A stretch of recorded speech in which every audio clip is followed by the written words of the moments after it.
Mga kalupa, magandang araw. Meron akong kwento sa inyo ngayon. Ngayong araw na ito ay meron akong napakagandang natuklasan. Ito ay ang lupa. Ang kwento sa lupang ito ay napakaganda dahil ito ay isang magandang bakasyunan para sa inyong investment, para sa inyong retirement, o kung ano paman. Ang lupang ibinebenta na ito, mga kalupa, ay puno ng mga pananim. Meron itong niyugan, meron itong sagingan, prutasan, at madami pang iba. Makikita nyo naman po dito, naglalakad po kami na tinitignan po namin kung gaano kalinis ang ilalim nito ng mga kakahuyan. Ayan po, binidyan ko na at pinitsuran sa iba't ibang anggulo. Ayan, makikita nyo naman kung gaano siya kalinis, kalawak, at kaganda. Maaari nyong gawin dito lahat ng gusto nyong gawin. Mag-alaga kayo ng mga hayop, malapit lang po ang tubig. Magtanim kayo ng mga halaman, magtanim kayo ng mga prutas, marami po dyan. At higit po dyan, ay meron pa tayong ilog na kung saan ay konektado sa dagat. Siguro po ang distansya mula sa dagat hanggang dyan sa pwesto na yan ay mga 300 meters lang. Kaya napakaganda po niyan at napaka-ideal sa mga may puhunan. Madali po kayong makakapunta sa dagat at makakahuli ng ulam. Magtalangka, isda at kung ano pa man. Ang problemahin na lang ay kung paano yung pamimuli nyo ng bigas. Pero dyan ay makakapag-alaga kayo ng mga manok, baboy, pabo, ganso at kung ano-ano pa. Ito nga pala, papakita ko na sa inyo ang karagatan. Yan. Yan po ay bunga din ng karagatan. Napakaganda po sa umaga niyan. Diyan po sumisikat ang araw at sa gawing yan, diyan naman ay lumulubog ang araw. Ang ilog po na yan ay napakalayo. Diyan po nagsasalubong ang tubig na galing diyan sa bundok at napaka-presko. Kaya ang isda po diyan ay presko din.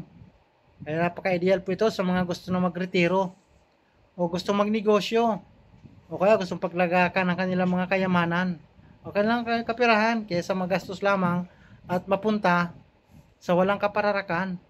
Kaya ito, napakaganda po ng tanawin. Tatamnan nyo lang po ito ng mga halaman, mga prutas, at ilang panahon lang ay aanin na kayo. Kaya napakaganda ng kwentong ito. Abangan nyo na lang ang mga iba pang detalye. Sinulat ko po ang ibang detalye dyan sa ilalim ng video na ito para sa inyong mga katanungan. Kaya gusto ko po sa inyong ipaalam na dapat habang maaga pa at meron pa tayong kakayahan na mag-invest na po tayo. Dahil napakaganda po nito. Sayang naman kung makukuha ito ng iba at syempre sila ang mauuna. Kaya kung meron kang paraan, paano ngayon makagawa nito ng paraan, ito ay mapapasa iyo. Ito po ay 5 minuto lang papunta sa bayan. Kompleto na po dito. Yan ang bangko, eskwelahan, hospital, at marami pang iba. Wala na kayong hahanapin pa. Basta, mag-invest lang kayo dito, bilhin nyo lang ang property nito, at mag-inquire kayo. Ito ay mapapasa inyo panigurado. Malinis po yan, titulado po, at ang kagandahan po dyan, ay katabi po niyan ay ang resort. Ang tinatawag na Villa Macaria Resort. Yan po, papuntahan po natin ang Villa Macaria Resort. Ayan, katabi lang po niyan ang Villa Macaria Resort. Ito po na Villa Macaria Resort ay napakalamig ng tubig. Ang sarap, presko po yan, bukal.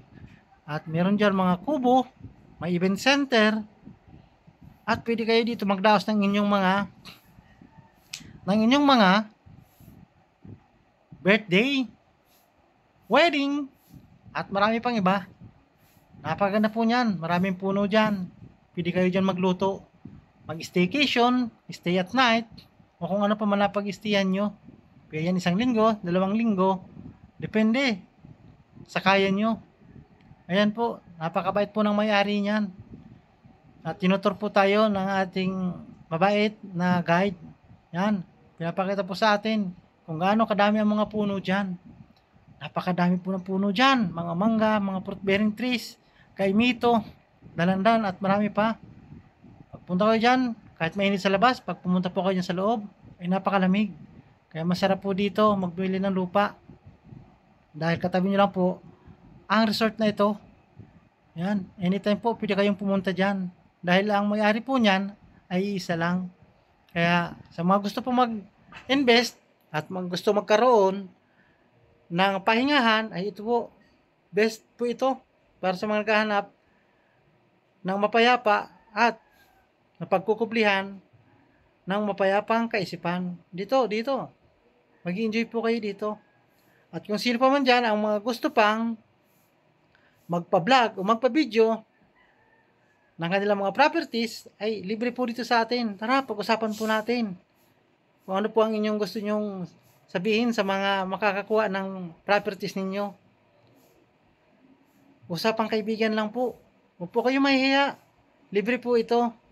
Hangad ko po ay makatulong lang sa ating mga kapwa na gusto rin magkaroon ng kanilang mapagpapahingahan. At syempre, ito ang Villa Macarya. Napakaganda. Kaya maswerte ang makakuha nito dahil ito ay kumpleto.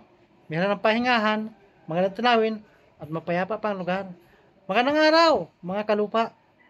At yan, nagtatapos ang ating kwento. May sis lang po kayo sa ibaba ng ating video.